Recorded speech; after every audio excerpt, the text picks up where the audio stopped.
pourquoi on entame un nouveau chapitre avec l'exercice 1 pour introduire ce nouveau chapitre, donc un chapitre sur les suites. Donc exercice 1, donc William participe à une course organisée par une association récoltant des fonds pour la recherche médicale. Les amis de William verseront 20 € à l'association, auxquels s'ajouteront 5 € pour chaque kilomètre que William aura parcouru lors de la course. S0 c'est la somme initiale versée par les amis, et SN c'est la somme versée par les amis si William arrive à parcourir N km. Donc ce dernier élément, il va être important. Donc donner S0. S0, on a dit que c'est la somme initiale. Donc verse initialement les amis 20 €. Donc S0 égale 20. S1, alors si on reprend la phrase en rouge, soulignée, c'est la somme versée si William arrive à parcourir 1 km. À chaque fois qu'il parcourt 1 km, on rajoute 5 €. Voilà, il a parcouru 1, 20, plus 5, donc 25 km, 25 €, pardon. S2, là c'est pour 2 km. Donc chaque kilomètre c'est 5 €, donc là ça rajoute 10 €. On était à 20, donc 20 plus 10, 30 €. Petit 2, exprimer Sn plus 1 en fonction de Sn. Donc là c'est d'un terme en fonction du terme précédent. Si on ne sait pas trop, on essaye de traduire Sn plus 1, c'est la somme versée si William réussit à parcourir,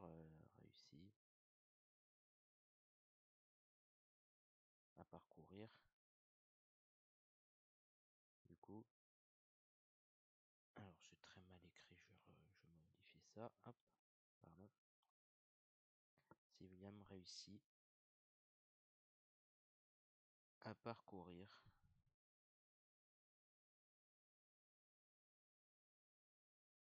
N plus 1 km. Sn c'est la même chose, sauf que cette fois c'est pas N plus 1 km, mais c'est N km. Remarquons qu'il y a un écart, pardon. Pour passer du terme Sn à Sn plus 1, on rajoute 1 km. C'est-à-dire, en euros, on rajoute 5 € puisqu'on parcourt 1 km de plus. Et que 1 km, ça vaut 1 €. 5 €, pardon. Donc, Sn plus 1, c'est quand on a parcouru N plus 1 km, c'est pareil que la somme, comme si on avait parcouru N km, donc Sn, et on rajoute le kilomètre restant, le kilomètre en plus, donc on rajoute les 5 €. Tout simplement. Donc pour passer d'un terme au suivant, on rajoute 5. Question 3, c'est émettre une conjecture par rapport aux variations de la suite grâce aux 3 premiers termes. On avait 20, 25 et 30. On voit que ça augmente, donc le vocabulaire, donc Sn semble être croissante. Alors je dis bien semble être parce que c'est une conjecture, on n'a rien démontré. Petit 4, maintenant on doit le démontrer en calculant Sn plus 1 moins Sn. Alors Sn plus 1, on se sert de ce qu'on a fait, c'est Sn plus 5. Donc ça, je me suis servi de cette relation-là. J'ai remplacé Sn plus 1 par Sn plus 5. Et donc c'est moins Sn. Donc là on voit bien que les Sn se simplifient. Il ne reste plus que 5. La différence entre deux termes consécutifs est positive. C'est-à-dire que Sn plus 1 est supérieur à Sn. Ici. C'est-à-dire que la suite est croissante.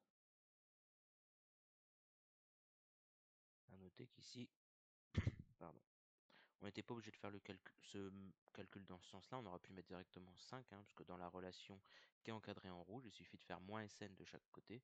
C'est un peu ce qu'on a fait, mais on trouve bien 5. On aurait pu aller plus vite dans la rédaction, c'est tout. Donc là, ça va être le type de suite qu'on va étudier, c'est ce genre de suite, c'est-à-dire pour passer d'un terme au suivant, on fait toujours la même opération, on rajoute 5. Donc nous, de manière générale, on va définir ça comme étant une suite arithmétique.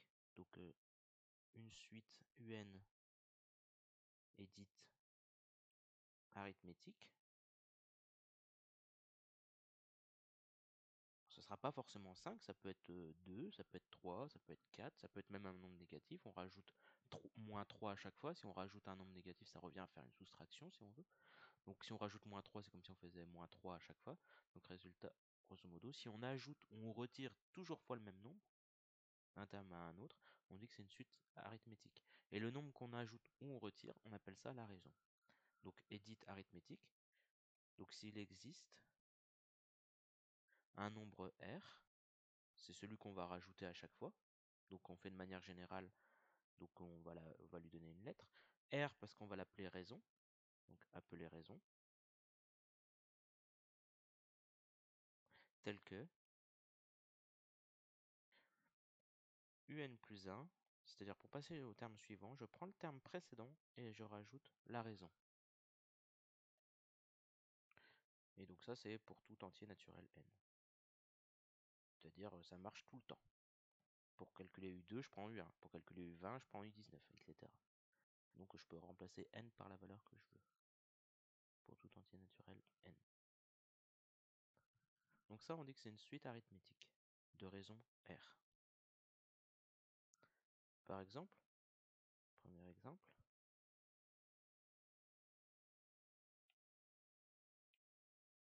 donc exemple 1, si je dis UN est arithmétique de raison moins 2. Je peux avoir une expression de UN plus 1 en fonction de UN. Donc UN plus 1, c'est UN plus R, sauf que R c'est quoi? C'est moins 2. C'est-à-dire que UN plus 1, c'est UN moins 2. Si jamais, imaginons, je vous dis, U0 vaut 10. Pour calculer U1, du coup, je prends le terme précédent, U0, et je retire 2, parce que c'est moins 2 la raison. Donc 10 moins 2, 8. Pour calculer U2, je prends le terme précédent, donc U1, moins 2. 8 moins 2, 6, etc., etc. Petit 2, on pourrait se demander si cette suite-là, c'est quel genre de suite? UN plus 1, c'est UN plus 12. Ça, si c'est ça pour tout entier naturel n, ça veut dire que UN est arithmétique de raison 12. Et si je connais U0, je peux calculer U1. Il suffira que je prenne U0 et que je rajoute 12, etc., etc. Donc ça, c'est une petite introduction sur les suites arithmétiques. Il faut bien retenir la relation de récurrence. C'est à chaque fois ce que j'ai encadré en noir. Donc UN plus 1, c'est UN plus R. C'est-à-dire, pour calculer un terme, je prends le terme précédent et je rajoute toujours le même nombre. Ou je retire toujours le même nombre. Si la raison c'est moins 2, je vais retirer 2 à chaque fois. Donc moins 2 à chaque fois.